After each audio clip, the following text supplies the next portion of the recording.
RJD विधायक फतेह बहादुर सिंह के हिंदू देवी देवताओं पर दिए गए विवादित बयान के बाद लगातार विरोध हो रहा है और अब पटना में एमएलए फ्लैट के पास हिंदू शिव भवानी सेना की ओर से एक पोस्टर लगवाया गया है और फतेह बहादुर सिंह की जीभ काटने वाले को 10 लाख इनाम देने की घोषणा की गई है।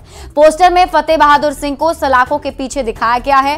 पोस्टर पर लिखा गया है, मां सरस्वती का फतेह बहादुर कर रहे हैं अपमान, तेजस्वी मौन रहकर हिंदू को गाली देने का कर रहे काम। बता दें कि हाल ही में आरजेडी विधायक फतेह बहादुर सिंह ने मां सरस्वती को लेकर विवादित बयान दिया था। टारगेट होकर हिंदू धर्म और सनातन धर्म को गाली देने का काम कर रहे हैं और इनके मुखिया तेजस्वी यादव इस पर चुप्पी साधे हुए हैं। ऐसा लग रहा है कि इनके मुखिया तेजस्वी यादव के द्वारा ही फतेह बहादुर जी को बार बार बोला जा रहा है और फतेह बहादुर जी बार बार हिंदू धर्म और सनातन धर्म को अपमान करने का काम कर रहे हैं। हिंदू शिव भवानी सेना फतेह बहादुर जी को जो जीभ काट कर लाएगा उसे हिंदू शिव भवानी सेना 10 लाख रुपया इनाम स्वरूप और अभिनंदन करेगी। राजद विधायक फतेह बहादुर सिंह द्वारा राम मंदिर और सरस्वती पर उठाए गए सवाल का जवाब अब यहाँ पे हिंदू शिव भवानी सेना ने दिया है और इस पोस्टर के जरिए एक संदेश देने की कोशिश की गई है और इसमें साफ तौर पर फतेह बहादुर को जेल में दिखाया गया है और 10 लाख रुपया इनाम देने की बात कही गई है।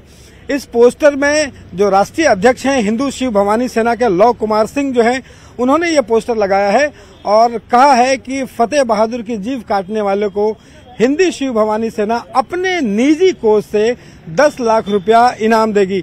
तो जिस तरीके से फतेह बहादुर ने बयान के बाद बिहार की जो सियासत है वो गरमाई हुई थी, कई सवाल जो है वो खड़ा किया जा रहा था। आप अगर पोस्टर में नजर डालेंगे तो बड़े अक्षरों में लिखा गया है कि मां सरस्वती का फतेह बहादुर कर रहे हैं अपमान और तेजस्वी मौन रहकर हिंदू को गाली दिलाने का कर रहे हैं काम। तो एक तरीके से इस पोस्टर के जरिए जो राजग विधायक है उस बहाने तेजस्वी पर भी सवाल खड़े किए गए हैं और बताया गया है कि तेजस्वी इस मामले में अब तक चुप क्यों हैं।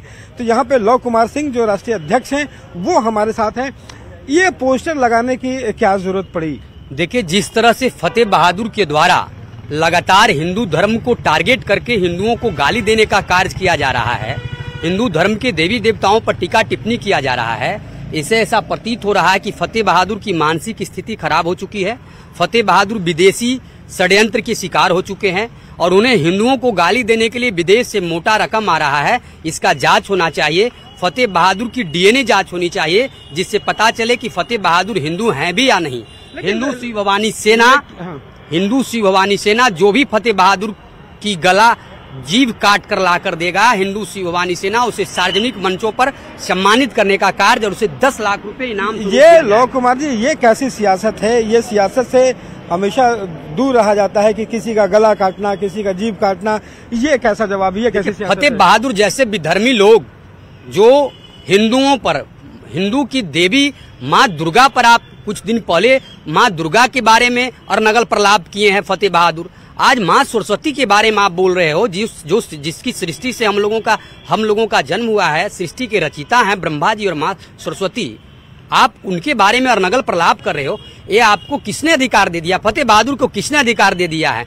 फतेह बहादुर जैसे विधर्मी लोगों के लिए फतेह बहादुर की जो करतूत है, सस्ती लोकप्रियता पाने के लिए जिस तरह से अत्यंत घृणित मानसिकता का जो परिचायक दे रहे हैं फतेह बहादुर, इससे ऐसा लग रहा है कि फतेह बहादुर के घर के लोग ही उनके मुंह पर थूकने का कार्य करेंगे। देखिए, फतेह बहादुर के द्वारा दिए गए बयान की जो सियासत है वो थमने का नाम ले रही है और हिंदू शिव भवानी सेना ने पोस्टर के जरिए ये जवाब दिया है। कैमरा पर्सन सुबोध के साथ रवि एस नारायण, न्यूज़ 18 पटना।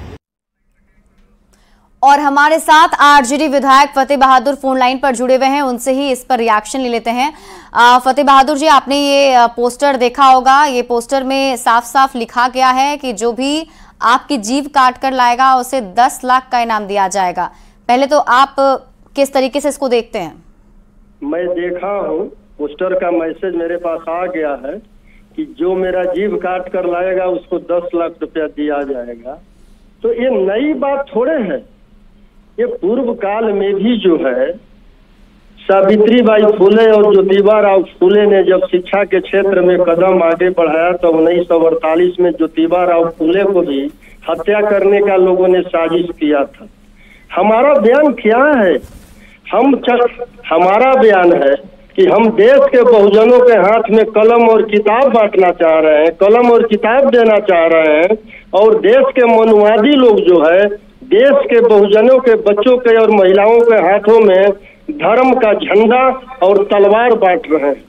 हमारे राष्ट्रीय जनता दल का आप बच्चों के हाथ में किताब और कलम बांटिए ना, उससे किसको आपत्ति है, लेकिन हिंदू देवी देवताओं पर बार बार आप ऐसी टिप्पणी करते हैं। पहले आप स्पष्ट करो कि आपके किस ग्रंथ में हम 90% के शूद्र समाज के लिए हिंदू शब्द का जिक्र है। पहले आप वो दिखाने का काम करिए कि हमें हिंदू किस ग्रंथ में समझा गया है।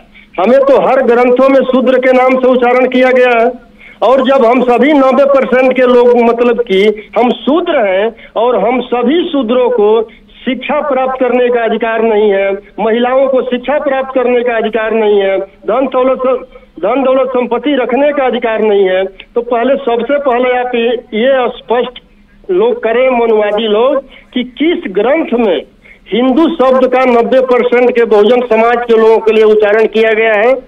इसके बाद हम उसका जवाब फिर देने का काम करेंगे। और जब उस समय सावित्रीबाई फुले लेकिन फतेह बहादुर जी, आप माँ सरस्वती के ऊपर सवाल उठा रहे हैं जिसपे करोड़ों हिंदुओं की आस्था है, उनकी पूजा करते हैं। पूरी बात पहले सुनिए। इन लोगों ने जब उस समय सावित्रीबाई फुले जब घर से बच्चे बच्चियों को पढ़ाने के लिए निकलती थी, गोबर और पत्थर फेंकने का काम किया, और आज हम पूरे देश में शिक्षा का जोत जगाने का और सावित्रीबाई फुले का दिया हुआ संदेश को उजागर करने का काम किया हूँ, तो ये लोग मेरा जीव काटने का ही बात करता है। फतेह बहादुर जी, एक मिनट, आपकी पूरी बात नहीं लग रहा, आपकी पूरी बात मैंने सुन ली सर, एक मिनट। इन लोगों का चाल चरित्र। फतेह बहादुर जी, एक मिनट, आपकी पूरी बात सुन रही हूँ मैं। पूरे देश के बहुजन समाज के बच्चों को और फतेह जी महिलाओं को हाथ में कलम। एक बार मेरा सवाल भी तो सुन लीजिए। अच्छा, आप ही बताइए ना। हाँ, मैं बता रही हूँ, आप मुझे बोलने तो दीजिए, मैं सुन रही हूँ आपकी बात। चर्चा हो रहा है, आप पहले आप मेरी बात तो सुनिए। होगा और उसमें प्राण डाला जाएगा। अगर सच में भी भगवान है तो क्या कोई भगवान में कोई मतलब कि मनुष्य प्राण डाल सकता है क्या? फतेह जी, एक मिनट, आप मेरा सवाल तो सुन लीजिए। मैंने आपकी बात सुन ली। अगर पत्थर में प्राण डाल सकता है, अगर पत्थर में प्राण डाल, सर कोई मंच नहीं है कि आप एक साइड से भाषण दिए जा रहे हैं, मेरी बात सुनिए। और फतेह जी, हर हॉस्पिटल में एक एक प्राण डालने वाले को रखिए, और बॉर्डर पर जो हमारा सेना लड़ रहा है, जो शहीद हो रहा है, वहाँ भी ऐसे प्राण डालने वाले लोगों को रखिए। ठीक है, मैं हमारा सेना शहीद हो और प्राण डाल दे।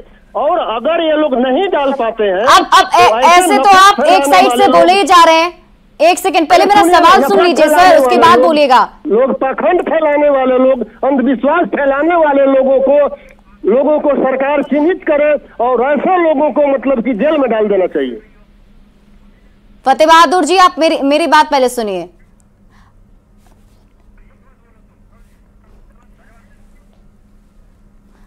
तो हमारे साथ आरजेडी के विधायक फतेह बहादुर जुड़े हुए थे, जिन्होंने अपनी बात रखी है और वो अभी भी अपने बयान पर बने हुए हैं।